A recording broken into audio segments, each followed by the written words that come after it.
बम्बुरी श्री गोपाल जय महाकाल। बम्बुरी श्री गोपाल जय महाकाल। बम्बुरी श्री गोपाल जय महाकाल। ओम श्री गणेशाय नमः। तुम किसकी तलाश में हो?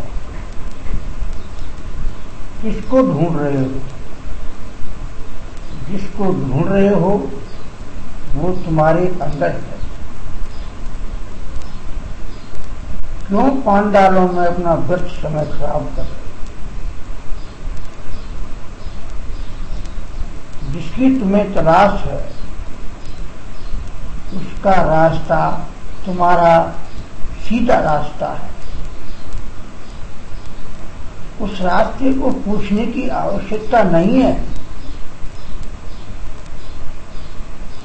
जो सही रास्ता कोई ज्ञान की बात है, जैसे आपको कोई बात पूछनी है तो कोई सही रास्ता बताता है, वही आपके लिए गुरु है।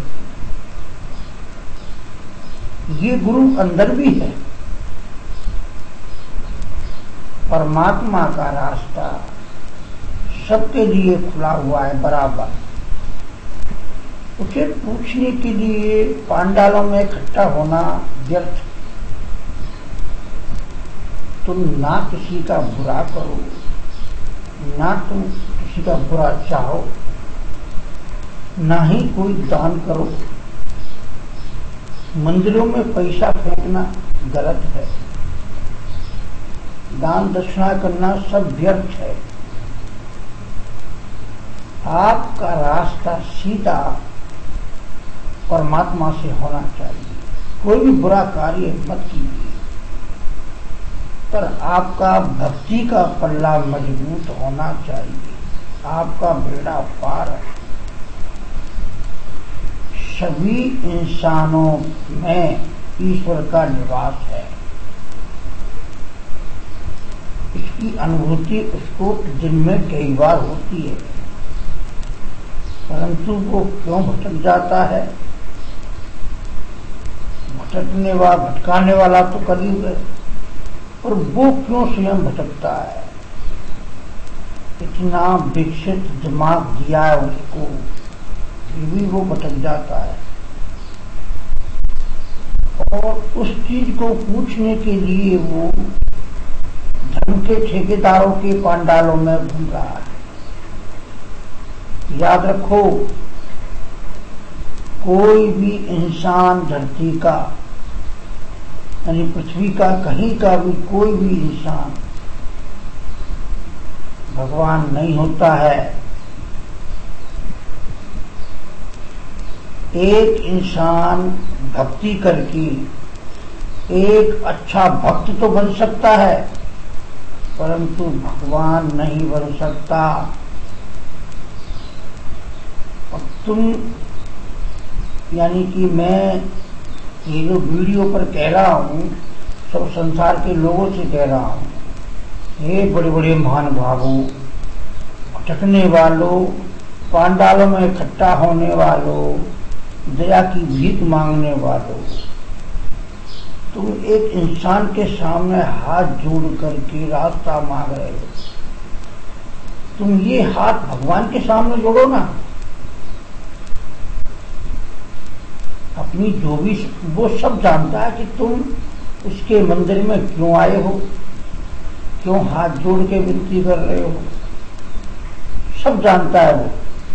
मुख से कहने पर क्या ज्यादा अच्छा लगता है? वो तुम्हारी अंतरात्मा की भावना को जानता नहीं है क्या? आपको चाहिए शांत मन से उसके सामने, भगवान के सामने बैठ जाइए। चाहे आप नहाए हैं, चाहे आप स्नान नहीं किए हुए हैं, जैसे भी हैं, आप बैठ जाइए और आंख बंद करके उस अपने इष्ट गुरु, इष्ट जो आपका है, हर आदमी का इष्ट अलग अलग होता है। कोई हनुमान को पूछता है, कोई देवी को पूछता है, कोई किसको पूछता है। परम ब्रह्म परमेश्वर ब्रह्मा विष्णु महेश, इन तीनों का समागम ओम शिव शिवाय नमः में होता है। आप ध्यान लगाइए, आंख बंद करके शांत चित्त से। ऐसा नहीं हो सकता कि दिन भर झूठ चोरी बेईमानी करो और शाम को गंगा जी में स्नान कर लो कि मेरे पाप धुल गए। नहीं, ऐसा कभी नहीं हो सकता। आपके अपने कर्मों की सजा भुगतनी ही पड़ेगी। आप कर्म करते ही क्यों ऐसा, तो सजा हो। हर मनुष्य को जीने का हक है, उससे उसका जीने का अधिकार मत छीनिए। अगर कुछ दे नहीं सकते तो उससे कुछ लो भी मत लेना, पर तुम अपना भक्ति का पल्ला भारी रखो। मैं देखता हूं टीवियों पर जो इकट्ठे हो रहे हैं, अपनी व्यथा कथा सुना रहे हैं, जीवन मांग रहे हैं एक इंसान के सामने। अरे तुम तुम्हारी समस्या को सीधा कहो भगवान से, हे भोलेनाथ, हे हरि विष्णु, रिमोट आपके हाथ में है, आप घुमाएंगे जब ही होगा। आप मामूली से कहो चाहे बहुत बड़े कहो, आप इंसान के सामने अपनी भीख मत मांगिए। सीधी प्रार्थना डायरेक्ट कीजिए उसी से, वो जरूर सुनेगा आपकी, बिल्कुल सुनेगा, भागा भागा चला आएगा। त्राय त्राय में दास तुम्हारा, क्षमा करो अपराध हमारा। हे प्रभु, मैं अब तक भटकता रहा, अब आपकी मैं शरण में हूँ, मेरा बेड़ा पार लगाइए। वो जरूर आपका बेड़ा पार लगाएगा। शांत से आसन पर बैठ जाइए, चाहे आप स्नान किए हुए हैं चाहे नहीं किए हुए हैं।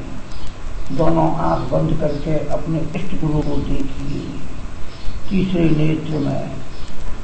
और मैं आपको एक ऐसी विधि बताता हूँ जिससे आपको साक्षात परमात्मा के दर्शन होंगे।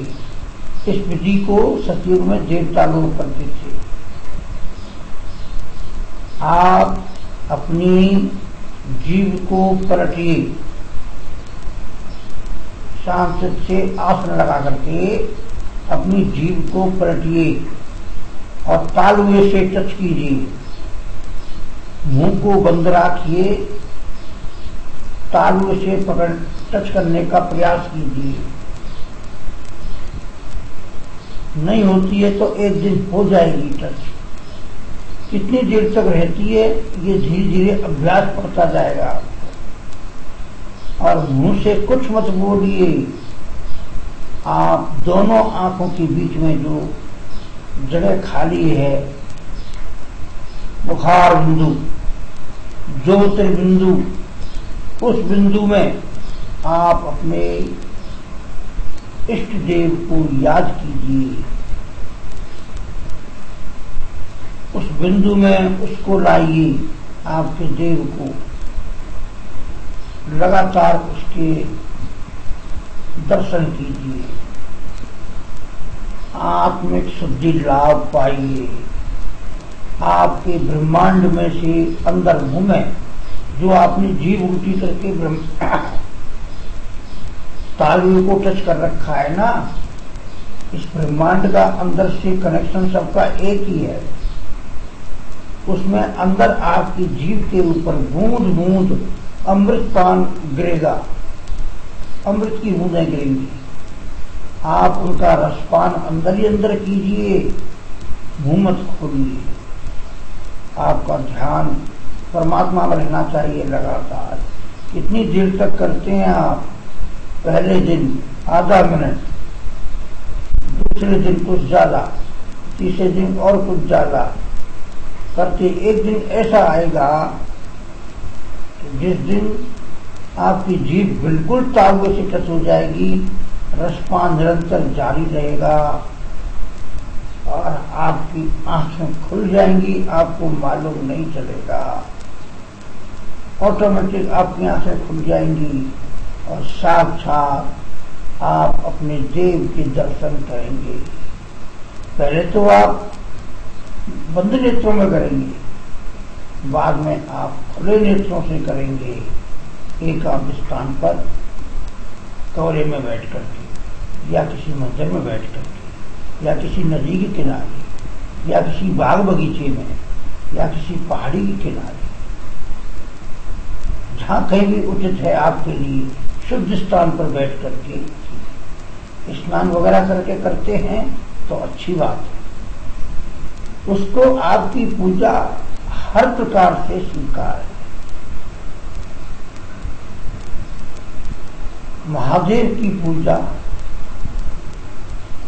का एक अलग रास्ता है जिसको निम्न वर्ण नहीं कर सकता है। श्री हरि की पूजा भी निम्न वर्ण नहीं कर सकता है, परंतु वो इस पद्धति से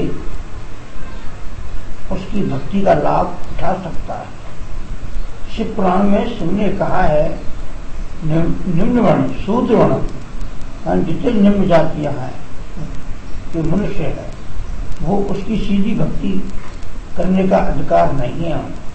अगर वो करते हैं तो गलत है, वो अपने नरक का रास्ता तैयार कर रहे हैं। हे मनुष्यों, हे संसार के प्राणियों, धर्म पुण्य नहीं होता है मत कीजिए। आप अपने सनातन धर्म का पालन करते हुए आप अपने तीसरे नेत्र में जीव को उल्टा करके तालुए से मिलाइए और अपना तारतम परमात्मा से जोड़ दीजिए। सीधी अपनी व्यथा कथा उसी से कीजिए। आप ये जो माध्यम बना रखा है, पंडालों में इकट्ठे होकर के लेक्चर सुनना, आप ही हो, क्या होगा? कभी आपने उनसे ये पूछा है कि तुम्हारे पास में एक रात्रि का जीवित रहने का सर्टिफिकेट है? जब उनके पास में एक रात्रि का जीवित रहने का सर्टिफिकेट नहीं है तो वो तुम्हें क्या दे सकते हैं? क्या देंगे वो तुम्हें? वो जहां से लेते हैं वो भी वही है, परमात्मा। तो तुम परमात्मा से क्यों नहीं ले सकते सीधा? तुम अपना अपना रास्ता सीधा से जोड़िए, स्वच्छ मन से, पवित्र मन से, चाहे वो 5 मिनट हो या 10 मिनट हो, उसमें उस अवधि में आप सबको भूल जाइए और अपना कनेक्शन परमात्मा से कर लीजिए। जीव को पलट के तालुए से टच कीजिए और सीधा अपने देव के दर्शन कीजिए। जितनी देर तक करते जाएंगे उतना ही आपके फायदे में है, दर्शन लाभ मिलता जाएगा। अमृतपान से आपकी दीर्घायु होगी, निरोग रहेंगे आप और अंत में मोक्ष को प्राप्त होंगे। ये सबसे सर्वश्रेष्ठ देवताओं द्वारा किया गया मार्ग है। इन पांडालों में इकट्ठे होकर के ये जो धर्म के ठेकेदार है ना, ये सब धन कमाने के लिए इन्होंने रास्ता बनाया है। आपसे जागरण नहीं होता है मत कीजिए। आपसे और कुछ कोई धर्म का कार्य नहीं होता है मत कीजिए। आप सिर्फ इसी रास्ते से उसको याद कीजिए, मेरी बात मान लीजिए। आप सीधा अपना कनेक्शन इस सृष्टि के चलाने वाले परम पिता परमेश्वर, कोई महादेव कहता है, कोई हरि विष्णु कहता है, कोई हनुमान मानता है, कोई कुछ मानता है, जो भी मानता है, होनी चाहिए ईश्वरीय शक्ति। ईश्वरीय शक्ति के सामने कर सिर को झुकाइए, एक मनुष्य के सामने नहीं। आज से ही ये शुरू कीजिए। पांडालों में धर्म के ठेकेदारों से कटवाइए, आप स्वयं ये कार्य कीजिए, आपको जरूर शुद्ध मोक्ष प्राप्त होगा, ईश्वर के दर्शन प्राप्त होंगे। इसी बात पर हम बोले श्री गोपाल जय महाकाल, हम बोले श्री गोपाल जय महाकाल, हम बोले श्री गोपाल जय महाकाल। अलख रंजन भोले भंजन संकट मोचन बलवारी, देवेशुर योगेशुर प्राणेशुर कन्वेशुर, ईश्वर ईश्वर ईश्वर ईश्वर ईश्वर ईश्वर।